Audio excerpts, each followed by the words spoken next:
대한민국 9시 뉴스에 광고하는 것보다 지금 저기 홍보 효과가 더 많이 나고 있는 거거든요. 절망의 탑이라고 이름 붙였잖아요. 네. 건물주 입장에선 희망의 탑이고요. 대박의 탑입니다. 저 병원이 많으면 많을수록 약국의 매출은 상상 초월. 평당 가격 자체도 어마어마하게 높게 책정이 되고요. 거기다 권리금까지 몇 억이 붙기도 합니다. 조물주 위에 건물주. 빅데이터하고 인공지능을 활용해서 상권 분석을 하는 전문가 김영갑 교수입니다. 서울역에 가면 절망의 탑이라는 게 있다고 해요. 한번 같이 보실까요? 절망? 네. 저게 왜 절망이지? 대부업체들만 들어가 있는 빌딩이네요. 그래서 절망의 탑이다. 네. 이거 되게 비유적이면서 네. 재밌는 이름인데요. 광고로 많이 보던 네. 대부업체들이죠. 그렇죠. 근데 이 대부업체들이 왜 하필 서울의 중심, 그것도 서울역에 가장 잘 보이는 건물에 들어갔을까라는 궁금증을 좀 많이 사람들이 가져요. 상권 전략이라고 하는 게 있어요. 저렇게 같은 업종을 하는 점포들이 한 건물에 들어가는 걸 경쟁적 군집화라 그래요. 모일수록에 더 강력한 힘이 홍보 마케팅 효과가 생깁니다. 바이럴이 되고 있는 거잖아요. 이게 바로 경쟁적 군집화의 힘입니다. 최근에 다시 건물이 화제가 된 게 2층, 3층, 4층 대부업이 있는데 1층이 메가커피가 들어왔어요. 예, 사실은 저게 정말 잘 들어온 거거든요. 저기 대부업체가 많으면 일단은 누군가 대부하려는 분들이 꽤 많이 오실 거 아니에요. 자, 생각을 해보십시오. 이분들이 어느 업체로 가야 될까? 이 고민도 될 것 같고요. 이거 대부 내가 받아도 되는 건가? 이렇게 좀 떨리는 마음을, 고민되는 마음을 어디선가 좀 식혀야 되잖아요. 그러기 위해서는 뭔가 공간이 필요하잖아요. 네. 그 공간으로는 최적입니다. 그리고 저 대부가 바로 되는 거 아니잖아요. 좀 기다려야 될 수도 있고, 그러니까 저런 공간이 필요해요. 여기가 또 서울역 앞이라 그러셨잖아요. 유동인구 장난 아니에요. 매출액이 월 6천에서 7천 정도 나와요.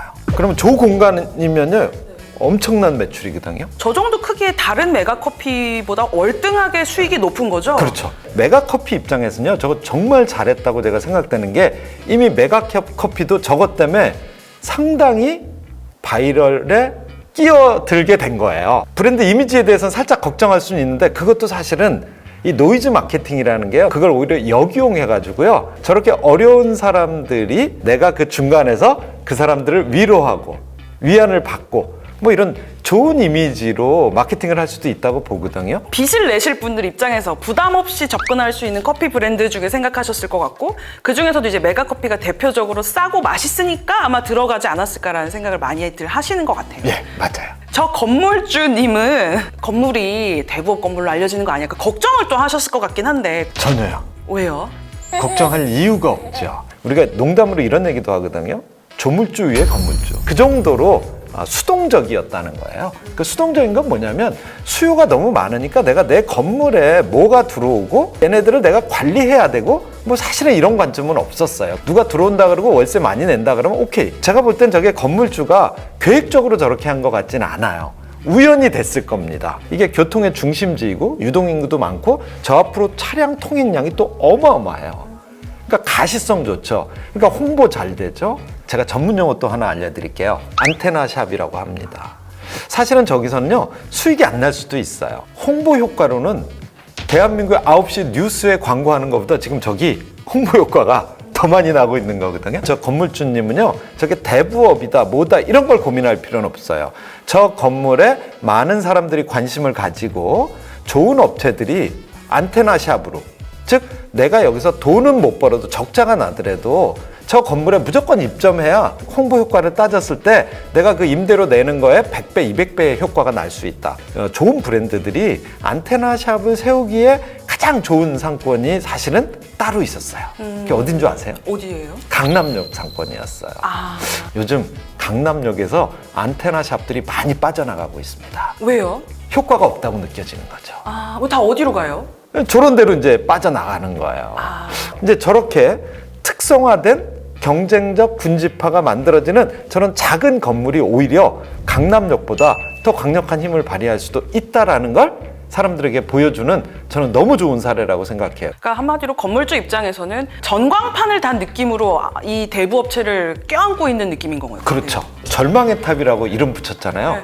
건물주 입장에선 희망의 탑이고요.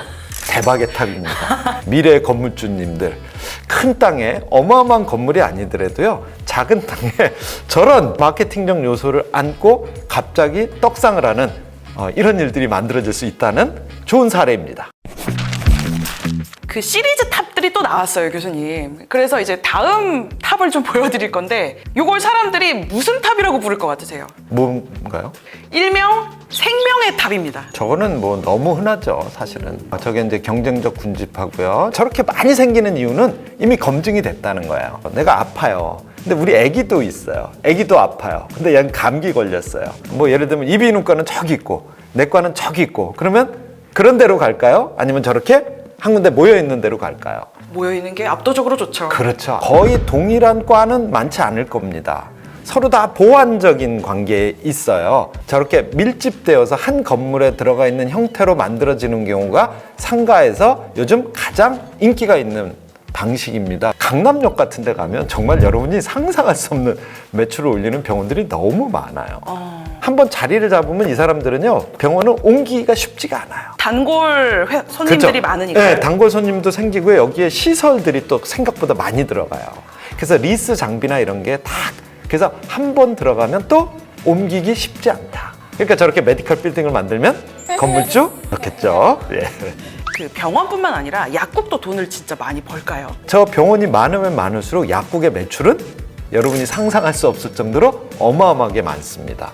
그러다 보니까 생기는 현상이 생겼어요. 저렇게 건물을 짓는 사람들이 저 약국 자리는 권리금을 받습니다. 그러니까 원래는 옛날엔 그냥 분양하고 임대하고 그러면 약국이 들어와서 이렇게 했는데, 지금은 그 자리를 약국 자리로 고정을 하는 거예요. 그러니까 저 건물에 이 자리만 약국을 할 수 있어. 관리 규약을 만들어 버립니다.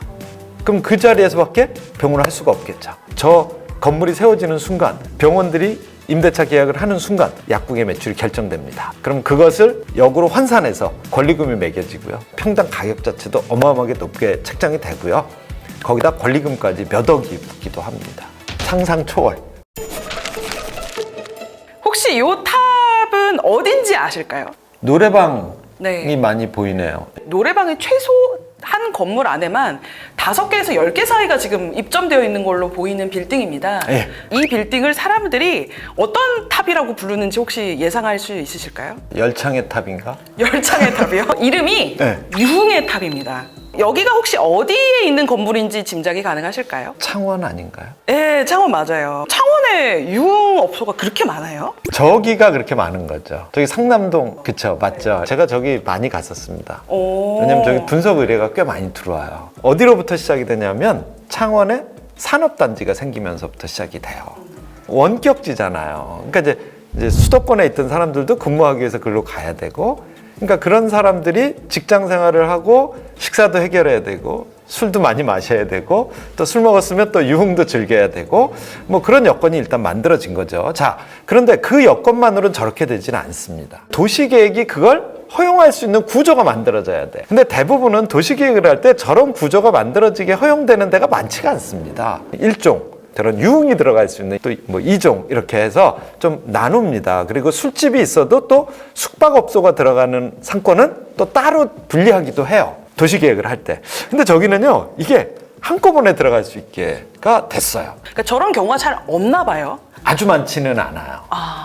거기다가 저기 또 건물의 특징이 있습니다. 보통은 저렇게 신도시나 이런 데들은 저런 상가들이 생기면 보통은 6층 이상으로 만들기 쉽지 않아요. 땅도 적고요. 왜냐하면 그게 필지로 이제 다 분양을 하는 거기 때문에 입찰을 해서 그 땅에다가 용적률이나 건폐율 이런 걸 계산하면 저렇게 높게까지 짓기 쉽지 않거든요. 근데 저기는 그게 또 높게까지 지어졌어요. 저것도 전문 용어가 있습니다. 상권 분석에서 보완적 분집화라 그래요. 우리가 재밌게 얘기하면 1층에서 식사하고 2층에서 차 한잔 마시고 3층에서 술 마시고 4층에서 노래 부르고 5층에서 뭐 이건 제가 생략할게요.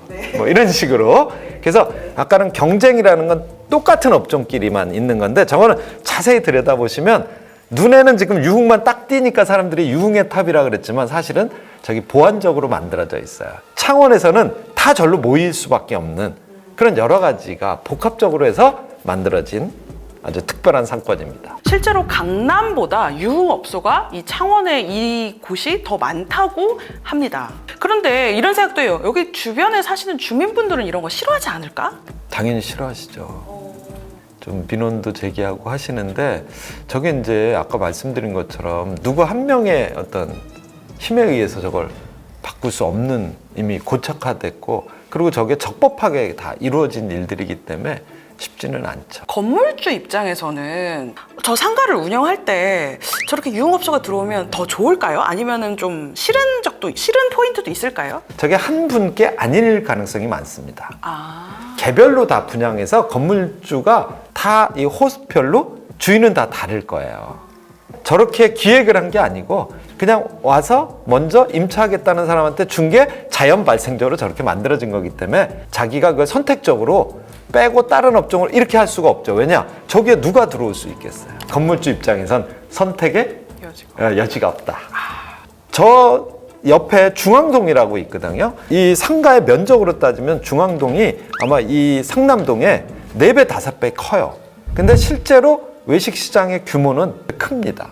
공간은 좁지만 사람들이 많이 온다는 얘기죠. 소비를 많이 한다는 거죠. 밀집도가 높죠. 그러니까 작은 공간에서 매출을 어마어마하게 올리니까 땅값과 건물의 가치는 어마어마하게 높아질 거고 그래서 결국 그게 임차료하고도 연동되어 있으니까 건물주 입장에선 지금은 해피한 거죠.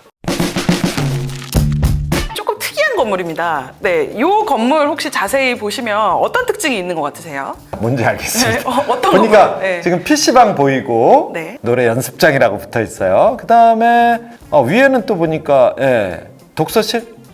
사람들이 이 탑을 또 되게 뭐라 그럽니까, 저건? 뭐라고 부르냐면요. 시련의 탑이라고 부릅니다. 놀거리 많은 아래층을 지나가야만 독서실에 가서 공부를 할 수 있는 그쵸. 굉장히 힘든 빌딩이라고 해서 이제 시련의 탑이라고 많이 저걸- 부르는데 공부하기 되게 어렵다. 아. 이 건물이 사실 노량진에 위치하고 네. 있습니다. 근데 상권 분석 전문가 입장에선 저거 너무 자연스러운 머천다이징이다. 만약에 저기에 독서실만 있다고 가정해 보세요. 그 독서실 안 될 거요? 왜요? 공부하는 사람도 자기가 주어진 시간을 이렇게 배분하는 소비 행동을 하게 되어 있습니다. 그게 바로 저기서 나타나는 거고요. 저 독서실 누가 쓰겠어? 저 독서실 누가 가겠어? 하는 걱정이 되게 댓글로 많이 달려 있어요. 그래서 이게 좀 옛날 사진이거든요. 이 독서실의 운명은 어떻게 됐을지 한번 예측해 보신다면 어떨까요? 껍데기만 보고는 사실은 판단하기가 되게 힘들어요. 그리고 제가 볼 땐 그 댓글을 다신 분들은 부모의 마음으로 이야기하신 것 같아요. 공부만 해야 되니까 아니면 부모님이 넌 이런 데는 안 돼. 그쵸. 네, 공부해야 될 텐데. 그렇죠. 공부해야 될 텐데 저래서 공부가 되겠어? 동일한 어떤 퀄리티의 서비스를 제공할 수 있다 그러면 소비자 입장에선 저기를 선택할 확률도 결코 낮지 않다고 저는 봐요. 독서실만 있는 건물과 저렇게 여러 가지를 내가 동시에 혜택을 볼 수 있는 건물이 똑같은 퀄리티라 그러면 저거를 선택하는 소비자도 50%는 된다는 얘기죠. 그러니까 저게 나쁘다, 불리하다 라고만 해석하는 건 위험하다고 저는 생각합니다. 사실은 이 독서실은 2018년경에 망했습니다. 아, 그랬어요? 그런 원룸의 어떤 그런 걸 제공하는 곳으로 바뀌었더라고요. 아, 그렇죠. 밑에 있는 애들 때문에 제가 망한 건 아니고 쟤는 이제 경쟁력이 떨어지니까 그거보다 수익성이 더 높은 업종으로 바뀐 거죠. 보통 사람들이 1층에 스타벅스, 2층, 3층엔 병원, 4층, 5층에는 학원이 오면 완벽한 건물이 되지 않을까라고 이제 많이들 상상을 해요. 내가 만약에 건물주라면 완벽하게 상가를 꾸린다면 어떤 업종을 1, 2, 3, 4, 5층에 입점시키실 건지 좀 궁금해요. 그렇게 질문하시는 게 충분히 합리적입니다. 어떤 업종을 넣었을 때 수익률이 극대화될 것이냐 이 질문인 거거든요. 커피 전문점 중에서 브랜드 가치 가장 높고, 그렇죠? 소비자 충성도 가장 높고, 매출 가장 많이 팔고 있고, 어쨌든 스타벅스가 1년에 우리나라에서 2조 5천억 이상의 매출을 올리는 최고의 기업이니까 얘가 들어오면 매출이 가장 높을 확률이 있죠. 병원도 아까 말씀드린 것처럼 단위 면적당 매출 안정성 가장 안정적이죠. 하지만 이게 또 바뀔 수도 있겠죠. 병원입니다. 근데 이분이 의술이 좀 떨어져요. 네. 네? 네. 저 옆에 있는 분이 더 잘해요. 그럼 여기가 좋은 업종이 들어왔어도 떨어질 수는 있겠죠. 전반적으로는 합리적인 의사결정일 수 있다. 하지만 그걸 과연 그 브랜드가 그 의사가, 그 선생님이 내가 생각하는 합리적인 매출 수준을 충분히 올려줄 수 있는 능력이 있는지를 건물주들이 확인할 수 있어야 돼요.